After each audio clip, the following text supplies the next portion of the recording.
it's kind of open country, and you're just seeing what you can find out, and you're way spread out, okay? And I was coming up to this shed, and it had a piece of fence running out from, and there was a young bull in there. And that man, he wanted that place. He'd paw a little bit, and I didn't want to shoot him, and mainly because we didn't want to attract too much. It's not your job. So he'd follow me along this fence, and then I'd go back. And one time he went along the fence, and I got, I was on this, had to get out of there.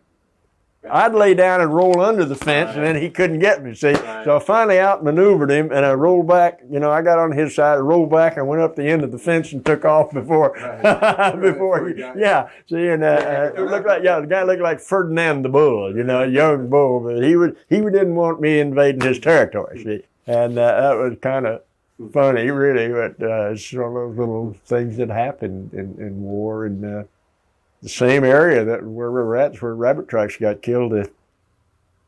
We were on an OPLR, is an outpost line of resistance. That's where you first get hit. And in daytime, one time we made an attack on this town of Schindel, and the Brits were there.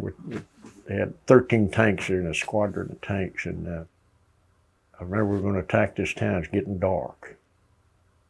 I remember I had my machine gun, run over there, and I patted one of those tanks. And man, we got, Our company was the lead company, and it was so. This is the town. This is where I had a friend named Bill Dunst. He lived. Bill had all 4 of our missions, but every time he'd get near combat, he'd get hit.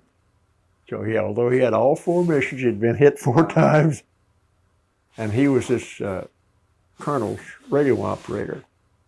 This colonel was at our regimental reunion last year. He retired lieutenant general named Ewell. And he talks real slow. And he had an aide named Cody. The tracers all flying around. And he's kind of on him, looking at these. And Dauntz looked at him, got up, and the colonel turned around to him and says, soldier, when I'm up like this, you better be in a hole. And when I'm in a hole, you're going to be dead. So, okay, no, all right. So they moved and then did what they're doing, and the colonel was looking at them, and sure enough, Dauntz got hit in the hip, knocked him down, and hits a shock of a bullet is a tremendous thing. You see these movies where guys are shooting near you or hitting you or something. You don't stand up when a bullet hits you, believe me. But in Holland, when we were on this OPLR, people were feeding us, and somehow the Dutch had got a bunch of potatoes and boiled eggs and stuff. And my friend Robert Johnson and I, we each had 6 canteen cups, and they were full of this potatoes and stuff. And we were heading for the OPLR. And about this time, we were to get resupplied by C-47s. And the British Air Force was to be their support. And we watched one of these things, and by the way, these 20 millimeters were firing at these C-47s, both coming and going. And Johnson and I hit the ground when that 20 millimeter, he didn't care where he was firing down low, and I had these 6 canteen cups by the handle, and I was lying down, and I saw one of those 20 millimeter rounds burst onto a little pine tree and break it off the sand, and all that stuff was flying in our canteen cups full of food. And one of the really dispiriting, disgusting things that I saw was while lying there, a poor old C-47 was coming on a Messerschmitt. It looked like he stopped, and he fired his shot out of him, and he hit that 47, and it just boom in. Nobody got out. And by the way, it wasn't too much longer after that where we'd moved up, and this lieutenant got killed, and Bones Watts got killed up there. Bones didn't get any krauts while we were in Normandy. Bones was a scoundrel. One time, some Messerschmitts in Normandy, the only time we'd been hit with aircraft, came down the highway, and they turned around, hit the beach, and came firing back up the highway. And old Bones, we're going to get something to eat. Bones was the kind of guy that was a scrounger, for example, and he was real skinny. And he'd get down and he'd take K ration boxes and tear off little pieces there to make coffee with, but he get a little hole because he couldn't, make smoke or anything. And he'd make his coffee and stuff. When the C2 came out that you filled up a gambling grenade with, you could take a little pinch of that and lay it in a little bit of hole and light it. And it would burn like acetylene. Bone one time was drinking his coffee and it burnt a hole in the bottom of his canteen cup anyway.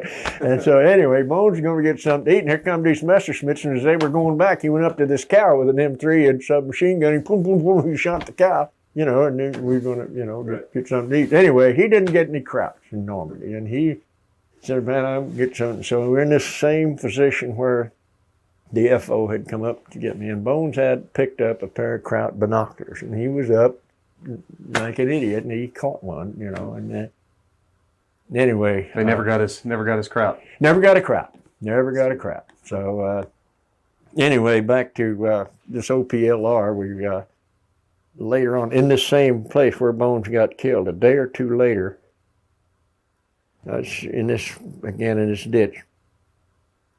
And here come this biggest roar you ever heard in your life, and here come a whole mess of B-24s, and what they were doing was dropping us resupplies out of the bomb bay because the C-47 had been destroyed on one of their resupply missions. It was just sickening. It just made you sick. But man, these things go, man, right at treetop level. And of all the things, I was on this machine gun, and as I turned my head, one of these little scout motorcycles came out of the bomb bay on a parachute. It reminded me of something like out of Salvador Dali. It looked like a painting, where the watch is folded over. And it was just one of those things that kind of grabbed you. But we got resupplied because the 24th did it for us. Anyway, we got resupplied and ended up, as I told you, up on the Rhine River. I wanted to tell you about Roy Morgan. He got hit in the butt there while we were up there. And Roy, in this attack in Holland, where Donch got hit, it was real dark. And Roy was just a great guy from Kentucky, good old country boy. And the Krauts jumped out of a hole and shot Roy in the head. And I had a squad leader named Schleibbaum that shot him. Bones set this barn on fire with a bazooka round so we could see a little bit. And Roy and I was moving up my machine gun to get up to the front. Roy said, I'm hit, and I felt of it. I said, oh, damn, get a medic. He's bleeding like a stuck hog, And so sure enough, we went on and attacked this town. And by the way, while we were in this town of Schindel, we took the offensive. The other two companies moved out to knock out these guns, and we were lined up in this street. Here come a Dutchman, and he had a Coke. Of course, it was flat, but boy, that was America, Of course, we opened it, and it was all flat and everything, but at great risk to himself, he kept that Coke. And by the way, you go back to Schindel today, and somehow, and it's true of these French towns, the smaller towns too, you go to these towns, and they know you're there, and they know somehow, they know who you are. Yeah, these people in Holland, they're very much like the Normans. I went back and they have a thing called Remember September. And they get out their old Jeeps, and the kids that do well in school, they get to write a poem or something, and they'll come to the monuments and stuff and read these, big deal.